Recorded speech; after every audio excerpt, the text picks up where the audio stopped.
Hi, this is Michael, and today I make sense of the fundamental change in winning strategy we are observing right now. And you might wonder, why is this relevant? And what I see is, and what I discuss with my clients is, we have long discussions right now about what is the situation, how's the situation changing in the marketplace, how's production changing in the marketplace right now, and how's the winning strategy changing. And what I see is that since the 2020s, we have a fundamental shift in winning strategy. And let me explain what I see. Yeah?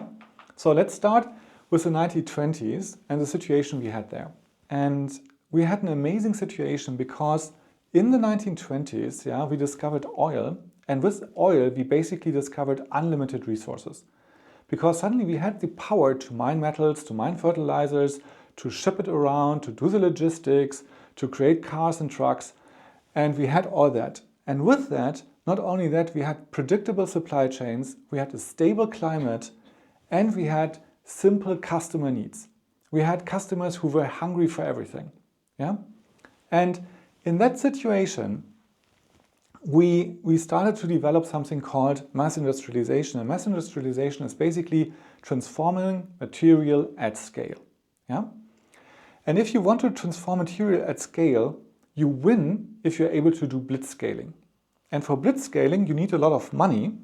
And that's why shareholder value until the 2020s was the key thing to look for.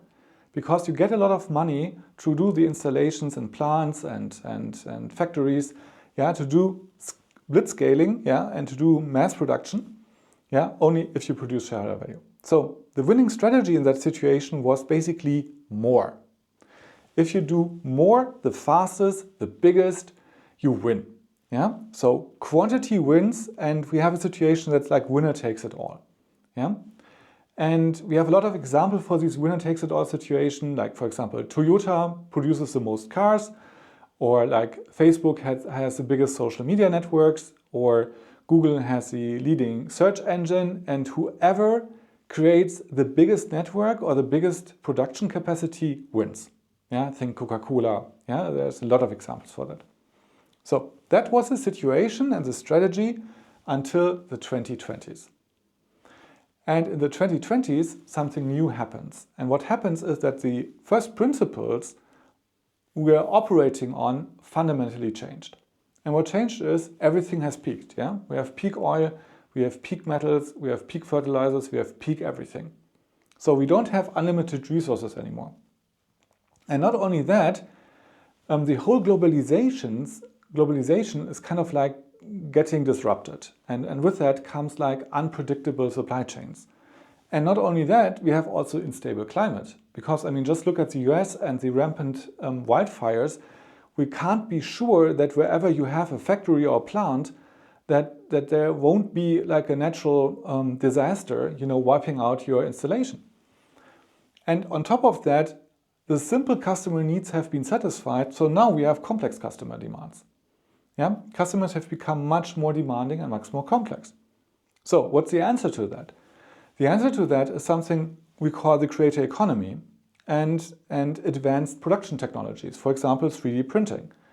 Yeah? Now, to produce a car platform, you need a gigapress and 3 robots and 1 alloy, and in 90 seconds you have the full thing. Yeah? And the limiting factor here isn't money anymore, but is the computational power, the collaborative computational power to be able to print that fast and that efficient. For that you need intelligence. Here you need money, here you need intelligence. And on top of that, you need to focus on customer value, because to satisfy more and more complex demands and customers who are getting more and more intelligent themselves, due to AI and for example, shopping assistants, which will come up in the near future, customers demand value. And if you can't deliver customer value, you probably get a problem. So what's the strategy here? The strategy here is something I would call better. You need to focus on producing quality, and you need to be able to adapt or perish. That's the situation here. If you're able to adapt quickly, if you're resilient, if you're able to make the best with what is available at the moment, then you probably win. in the situation. So to sum this up, I would say we have a situation now which I would call more to better. Yeah, you need to be able to produce more better. Yeah, here in the 1920s we had like an expansion, and now we have like a convergence. Yeah, you need to be able to be better. That's what I see. I'm curious what you see, what you think the winning strategy or the production or the situation is we're living in right now, and how to answer to that. And let me know. This is Michael Making Sense. Goodbye.